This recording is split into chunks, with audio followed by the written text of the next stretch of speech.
যেদিন প্রতিফল দেওয়া হবে, তিনি হচ্ছেন সেই দিবসের অধিপতি, সেই দিবসের মালিক।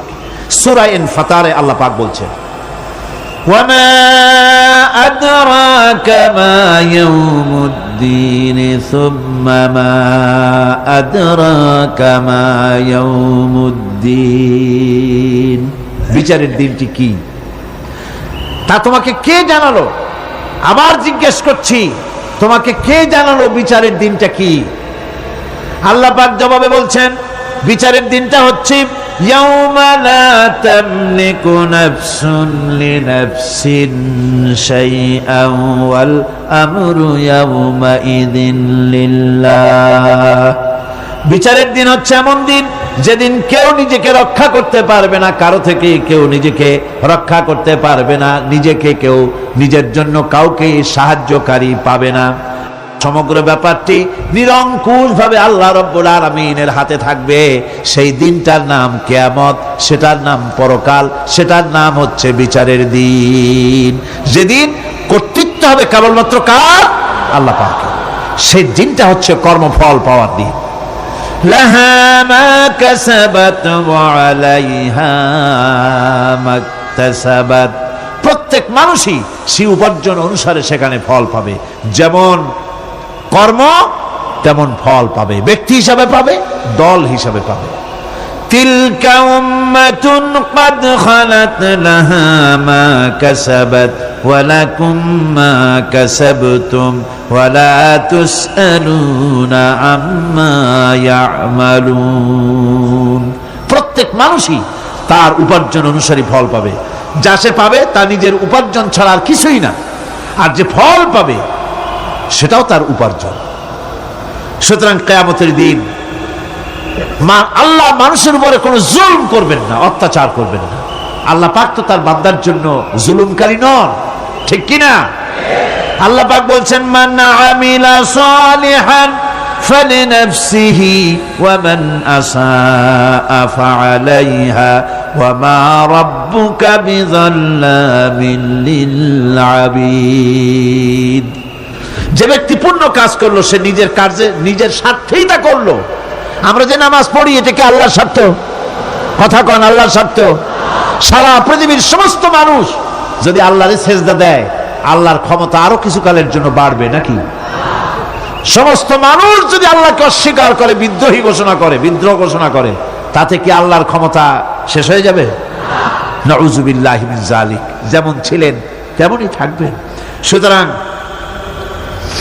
আমরা যা করি, আমরা নামাজ পড়ি নিজেদের জন্য, আল্লাহকে খুশি করার জন্য, কিন্তু কল্যাণটা আমার। কল্যাণটা কার? আমার। রোজা, হজ, যাকাত, তেলাওয়াত যা করি সব আল্লাহকে খুশি করার জন্য, কিন্তু স্বার্থ পুরাটাই আমার, আমার কল্যাণের জন্যই আমি করি। এবং আল্লাহ হচ্ছেন তিনি তোমাদের রব। ওমা রাব্বুকা বিযাল্লামিন লিল আবিদ। তোমাদের রব হচ্ছেন তিনি যিনি বান্দাদের উপরে কখনো অত্যাচার করেন না, জুলম করেন না, মেহেরবানি দিয়ে যিনি ছেয়ে রাখেন, তিনি হচ্ছেন আল্লাহ পাক। সুতরাং সেই কিয়ামতের মাঠে আল্লাহ পাকের দরবারে আমাদের সকলকেই উঠতে হবে। আল্লাহ পাকের দরবারে আমাদের সামনে, আল্লাহ পাকের সামনে দাঁড়াতে হবে। সেদিন আমাদেরকে কেউ বাঁচাতে পারবে না। সেদিন আল্লাহ পাক এর দরবারে যেন আমরা আসামি না হই, সেজন্য এই পৃথিবীতে কোরআন অনুযায়ী আমাদের জীবন গড়তে হবে, সুন্নাহ অনুযায়ী জীবন গড়তে হবে। তাহলে পরকালে আল্লাহ পাকের কাছে নাজাত পাওয়া যাবে। বড় কঠিন জায়গা, বড়ই কঠিন জায়গা। আপনি ইউরোপে যান, আমেরিকায় যান, যেখানেই যান না কেন, বিদেশে গেলে সেখানে বন্ধু বান্ধব আছে, ফরেন কারেন্সি সংগ্রহ করে যেতে হয়। আর যদি বন্ধু বান্ধব না থাকে তাহলে ফরেন কারেন্সি তো সংগ্রহ করে নিয়ে যাবেনি, সেটা দিয়ে আপনার উপকার হবে। কিন্তু এমন একটা দেশে আমরা যাব, আমাদের সকলকে যেতে হবে। ওই দেশটার নাম কি? পরকাল। ওটার নাম কি? পরকাল। ওই পরকালে আমরা যে উঠবো, সেখানে কোনো আত্মীয় স্বজন মিলবে না। আল ইয়াউমা লা ইয়ানফাউ মালু ওয়ালা বানুন। ধন, সন্তান, সন্ততি, সম্পদ কোনো কাজে লাগবে না কিয়ামতের মাঠে। সেদিন আমাদের উঠতে হবে খালি হাতে। সেখানে উঠতে হবে, কোনো ফরেন কারেন্সি দিয়ে কাজ হবে না, বন্ধু বান্ধব মিলবে না, কারেন্সিও মিলবে না। এমন একটা কঠিন জায়গা যেখানে মাথার উপরে হবে প্রচন্ড সূর্যের কিরণ, পায়ের তলে হবে তামার মতো জমিন, সমস্ত মাঠ জুড়ে শুধু মানুষ চিল্লাবে, কাঁপতে থাকবে, চিল্লাইতে থাকবে, উলঙ্গ উলঙ্গিনী হয়ে কিয়ামতের মাঠে মানুষ আল্লাহর দরবারে উঠবে। হযরত আয়েশা সিদ্দিকা রাদিয়াল্লাহু তাআলা আনহা বলেছেন, হে রাসূল, তাহলে কি মানুষের শরম করবে না? হুজুর বললেন, শরমের অনুভূতিই তো থাকবে না, মানুষ সব আকাশের দিকে, ঊর্ধ্বের দিকে তাকিয়ে থাকবে, ভয়তে অস্থির হয়ে যাবে, কেউ কারো দিকে তাকাবার সময় পাবে না। এমন একটা বিভীষিকাময়, এমন একটা বিরাট জায়গায়, কঠিন জায়গায় আমাদের সকলকে উঠতে হবে। যাওয়ার আগে আল্লাহ পাক স্মরণ করিয়ে দিচ্ছেন, সূরা ফাতিহা প্রত্যেক নামাজে আমাদের স্মরণ করিয়ে দেয়, তিনি শুধু রহমান রহিমই নন, তিনি মালিক ইয়াউমিদ্দিন। তিনি কিয়ামতের দিন মানুষের বিচার করবেন। সে বিচারের মধ্যে পক্ষপাতিত্ব থাকবে না, সে বিচারটা বড় কঠিন হবে। কারো পয়সা যদি মারেন, কারো হক যদি নষ্ট করেন, তাহলে প্রতিটা পয়সার জন্য 70 রাকাত কবুল নামাজের সওয়াব দিতে হবে কিয়ামতের মাঠে। বাঁচা যাবে না সেদিন, উপায় হবে না। আল্লাহ পাক যার প্রতি রহম করবেন তিনি ছাড়া আর বাঁচার কোনো পথ থাকবে না। সেই জন্য ওই পরকালের মাঠে কিয়ামতের দিন আল্লাহ পাকের দরবারে আমরা যেন আল্লাহর খাঁটি বান্দা হয়ে উঠতে পারি, এই জীবন যাপনের তৌফিক আল্লাহ পাক যেন আমাদের দান করেন। আমরা সবাই বলি আমিন, সকলে বলেন আমিন। الذين إن مكناهم في الأرض أقاموا الصلاة وآتوا الزكاة وأمروا بالمعروف ونهوا عن المنكر। মুসলমানেরা যদি ক্ষমতায় যায়, দিনদার ইমানদার লোকেরা যদি ক্ষমতায় যায়, চারখানা কাম করবে। জোরে বলেন কয়খান? প্রথম নম্বরে নামাজ কায়েম করবে, 2 নম্বরে যাকাত আদায় করবে, 3 নম্বরে ভালো ভালো কাজের আদেশ করবে, আর 4র্থ নম্বরে কি করবে? সমস্ত খারাপ কাজগুলি 2 হাত দিয়ে তারা বাধা দেবে। বাধা দেবে কি দিয়ে? হ্যাঁ, এইবার দেখা যাচ্ছে কয়েকজনে বলছে, বেশি লোকে ভয় পাইছে। বাধা দেবে কি দিয়ে? হ্যাঁ, এই 2 হাত দিয়ে বাধা দিতে হবে। এই কথাটা কে বলেছেন? না না, আল্লাহ বলেন না। আন্দাজে মারলে হইব নাকি? বুঝে শুনে জবাব দিতে হবে। 2 হাত দিয়ে বাধা দিতে হবে। কথাটি কার? রাসূল করিম সাল্লাল্লাহু আলাইহি ওয়াসাল্লামের। মান রা মিনকুম মুনকারান ফালিয়ুগাইয়িরহু বিয়াদি। 2 হাত দিয়ে বাধা দাও, 2 হাত দিয়ে অন্যায়ের প্রতিরোধ করো। আমরা করি না। এই সরকারের আমলে সিনেমার যত ন্যাংটা ছবি রাস্তায় রাস্তায় টানানো, আমি জিজ্ঞেস করতে চাই, এত নোংরা ছবি বাংলার ইতিহাসে কোনদিন টানানো হয়েছে কিনা? একজন সরকার, একটা সরকার প্রধান নারী, একজন নারী সরকার প্রধান, আর তার সময় নারীরা সবচাইতে বেশি লাঞ্ছিতা আর ধর্ষিতা হলো। ভালো কাজের আদেশ দাও, অন্যায় কাজ থেকে ফিরাও। রমজান মোবারক আসতেছে, চট্টলার সিংহ পুরুষেরা হাত মজবুত করো, সিনেমার পোস্টার ছেড়ে আন্দোলন শুরু করে দাও। কোন সিনেমায় নগ্ন ছবি থাকতে পারবে না, কোন রাস্তায় নগ্ন ছবি থাকতে পারবে না।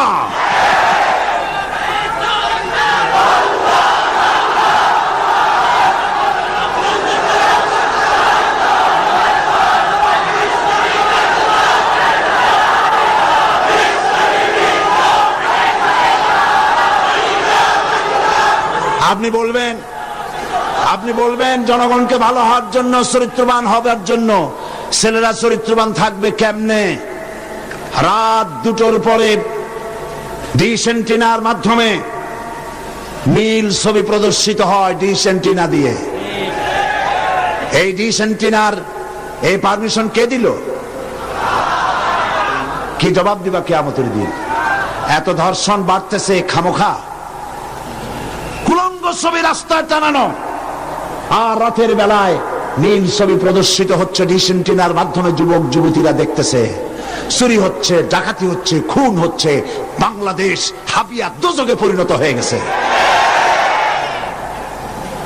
আমি মুসলমানদের যেই দলের হন, যত মানুষ এখানে এসেছেন, সকলের বিবেকের কাছে দাবি করি, সকলের বিবেকের কাছে আপিল করি। টেলিভিশনে একটা অনুষ্ঠান দেখায় না, জাতির বিবেকের কাছে প্রশ্ন? জাতির বিবেকের কাছে প্রশ্ন করে লাভ নাই, সরকারের বিবেকের কাছে প্রশ্ন করতে চাই। এই ডিসেন্টিনা বন্ধ করো, সিনেমার নোংরামি বন্ধ করো, নইলে তোমাকে ক্ষমতা থেকে দড়ি বেঁধে টেনে বঙ্গোপসাগরে নিক্ষেপ করা হবে।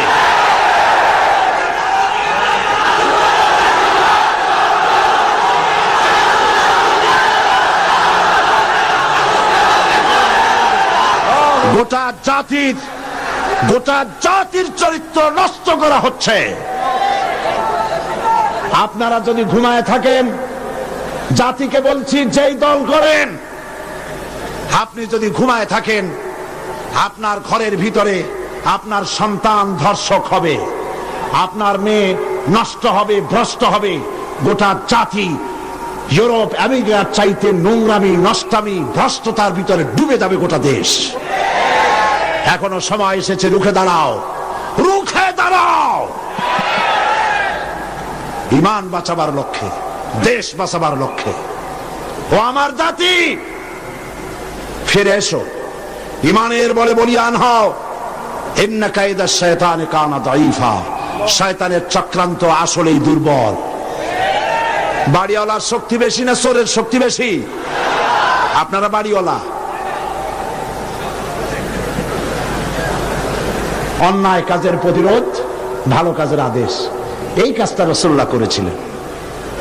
আপনারা দেখেন, আমাদের দেশে মসজিদেও লোক ভরা, সিনেমা হলে কি মানুষের খুব দুঃখ নাকি? বরং সামনে লেখা থাকে হাউসফুল, লোক ভর্তি, মাহফিলেও লোক ভর্তি, গান বাজনাও লোক ভর্তি। আমি এই দৃষ্টান্তটা এইভাবে দেই যে একটা খাল উত্তর দক্ষিণে প্রবাহিত, ওই খালে অনেক মাছ আছে। মাছ ধরার জন্য এলাকাবাসীরা খালের মধ্যে নেমে গেল। তারপরে উত্তর দিকের পানি বালতি ভরিয়া দক্ষিণ দিকে ফালাইতে লাগলো বহু মানুষ। এইভাবে পানি ফালাইতে ফালাইতে সন্ধ্যা হয়ে গেছে। মাছ ধরার জন্য পিছনে তাকাইছে, তাকায় দেখে সামনেও যত পানি, পিছনেও তত পানি। মেহনত বরবাদ, গুনাহ লাজিম। এখন এই অবস্থা হলো কেন বলেন তো বুদ্ধি করিয়া? সুবহানাল্লাহ, সকলেই সচেতন, বুঝে ফেলাইছেন। বান না দিয়া সমানে পানি ফেলাইছে। আজকে যদি একটা আদর্শিক বাঁধ আমাদের থাকতো, তাহলে মসজিদ ভরা আর সিনেমা ভরা এটা হইতো না। আদর্শিক বাঁধ হলো ইসলামী রাষ্ট্র। ইসলামী রাষ্ট্র যদি হতো, তাহলে সিনেমার ছেলেরা, সিনেমা যারা দেখে, ওরা ভালো হয়ে হইয়া মসজিদে ঢুকতো। আর মসজিদের মানুষ কোন রকম সিনেমায় যেত না। যত খারাপ ভালো হতো, যত খারাপ তত ভালো হতো। হতে হতে উত্তর দিকে তাকায় দেখা যেত খারাপ একটাও নাই, সব ভালো হয়ে গেছে। রাসূলুল্লাহ এটাই করেছে, আল্লাহর নবীরা এটাই করেছিলেন। এবং এই পদ্ধতি দিয়ে ওই আমরুহুম বিল মারুফ ওয়া ইয়ানহাহুম আনিল মুনকার, ভালো কাজের আদেশ করতেন, অন্যায় কাজ থেকে দুই হাতে ফিরে হাত দিয়া বাধা দিতেন। ফিরতে হবেই। আজকে এই কাজটি করার পর রাসূল করিম সাল্লাল্লাহু আলাইহি ওয়াসাল্লাম তার যুগে 10 বছর এটার উপরে শাসন করলেন। আল্লাহ পাক বলেছেন, এই কাজটা করলেই তোমরা মুক্তি পাবে, কল্যাণ পাবে। এই কি কাজ? ভালো কাজের আদেশ, অন্যায় কাজের নিষেধ। এই কাজটা করলেই তোমরা কি পাবে? কল্যাণ পাবে। তোমাদের রাষ্ট্র কল্যাণ রাষ্ট্রে পরিণত হয়ে যাবে। ওয়াদা কার? এবার দেখেন,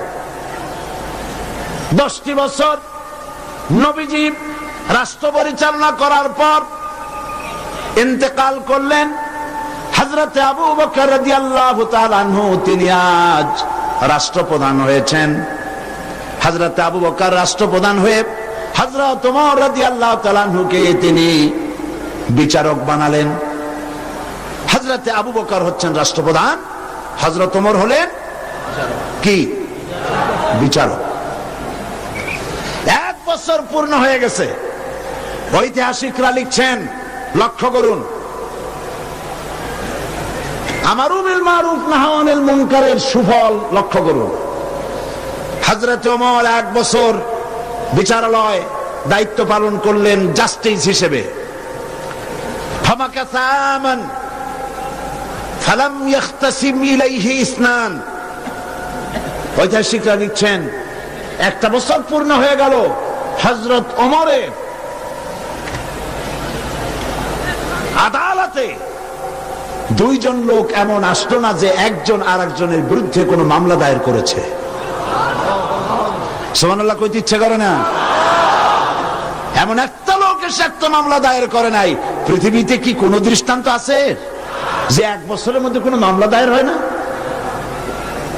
হযরতে ওমর আবু বকর রাদিয়াল্লাহু তাআলা আনহুর কাছে এসে বলছেন, মা হাজাতা বি ইনদা কওমিন মুমিনিনা ইয়া খলিফাতা রাসূলিল্লাহ সাল্লাল্লাহু আলাইহি ওয়াসাল্লাম। হে রাসূলের খলিফা, এই কওমের জন্য বিচারপতির দরকারটা কি? তিনি জিজ্ঞেস করছেন, লিমাযা, কেন তুমি আমাকে এই প্রশ্ন করছো? তিনি শোনালেন যে আমার কাছে একটা বছর হয়ে গেল, একজন লোক এসে মামলা দায়ের করে নাই। হযরত আবু বকর বলছেন, এর কারণ হিসেবে তুমি কি মনে করো? কি কারণে তোমার কাছে কোনো বিচার আসলো না, একটা মামলাও দায়ের হলো না এক বছরে? কারণটা কি? এবার শোনেন, কারণ বলছেন। কে বলতেছেন কারণটা? ওমর ফারুক রাদিয়াল্লাহু তাআলা আনহু কারণ বলছেন। কারণ কি? তিনি বলছেন, ও আমিরুল মুমিনিন, তুমি আমাকে এমন কওমের বিচারক বানিয়েছো যে কওমের দিন হচ্ছে দীনুহুমুন নাসিহা, যেই কওমের দিন হচ্ছে কল্যাণ কামনা করা। প্রত্যেক ব্যক্তি আরেকজনের কল্যাণ কামনা করে, কেউ শত্রুতা কামনা করে না। আজকে তাকে আমরা করি? আমি এক দল করি, আর এক দল সহ্য করি না। একজনে মিটিং করে, ওই জায়গায় আরেকজন মিটিং করে। একজন রাজনীতি করে, তার রাজনীতি সহ্য হয় না বলে 5 ট্রাক ময়লা ফালাই দিয়ে আসে। সে যুগে তারা কল্যাণ কামনা করে, আর আজকের যুগে কি করে? কল্লা কামনা করে। অমুকের কল্লা খুলে নেব আমরা। এখন কল্লা কামনা করা হয়, আর তখন কল্যাণ কামনা করা হতো। দীনুহুমুন নাসিহা ওয়া মানহাজুহুমুল কুরআন। এই জাতির মানহাজ, তাদের উদ্দেশ্য, তাদের লক্ষ্য, তাদের কনস্টিটিউশন, তাদের সংবিধান হচ্ছে কি? আল কোরআন। ওয়া আমালুহুম আল আমরু বিল মারুফ ওয়া নাহি আনিল মুনকার। আর এই কওমের কাজ হচ্ছে আমল, তাদের কাজ হচ্ছে ভালো কাজের আদেশ করে বেড়ানো, আর যার সামনে অন্যায় হয় 2 হাতে বাধা দিয়ে অন্যায় ফিরায় দেয়। সুবহানাল্লাহ। ওয়া আমালুহুম আল আমরু বিল মারুফ ওয়া নাহি আনিল মুনকার। এখানেই শেষ নয়।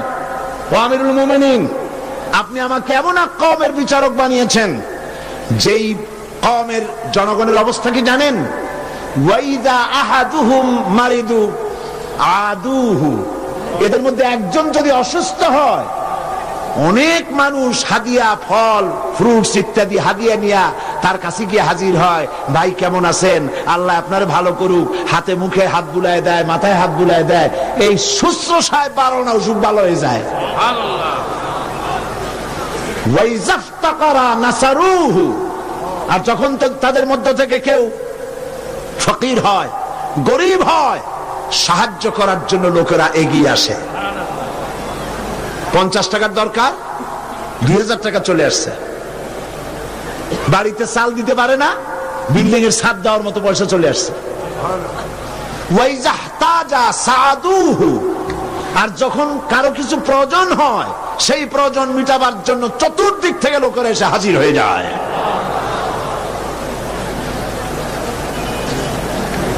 কুল্লু ওয়াহিদিন মিনহুম ইয়ারিফু হাদ্দাহু ফায়াকিফু ইনদাহ। এর প্রত্যেক ব্যক্তি তার নির্ধারিত সীমা চেনে। যেখানে আল্লাহ রাব্বুল আলামিন যে জিনিসকে হারাম করেছেন, ওই হারামের বর্ডারে গিয়ে দাঁড়ায় যায়, হারামকে ক্রস করে না। ফায়াকিফু ইনদাহ, সেখানে দাঁড়িয়ে যায়। ফাফিমা হুম ইয়াখতাসিমুনা ইলাইয়া ইয়া খলিফাতা রাসূলিল্লাহ সাল্লাল্লাহু আলাইহি ওয়াসাল্লাম। সুতরাং এই জাতির জন্য বিচারকের দরকারটা কি? খামোখা সারাদিন আমি বসে থাকি, বিচারকের কোনো দরকার নাই। আহারে সুবহানাল্লাহ বলতে পারলেন না? রাসূলুল্লাহ এই সমাজ তৈরি করেছিলেন। এই সমাজ জাতীয়তাবাদ, উগ্র জাতীয়তাবাদের মধ্য দিয়ে, সমাজতন্ত্রের মধ্য দিয়ে, ধর্ম নিরপেক্ষ মতবাদের মধ্য দিয়ে, আল্লাহর কসম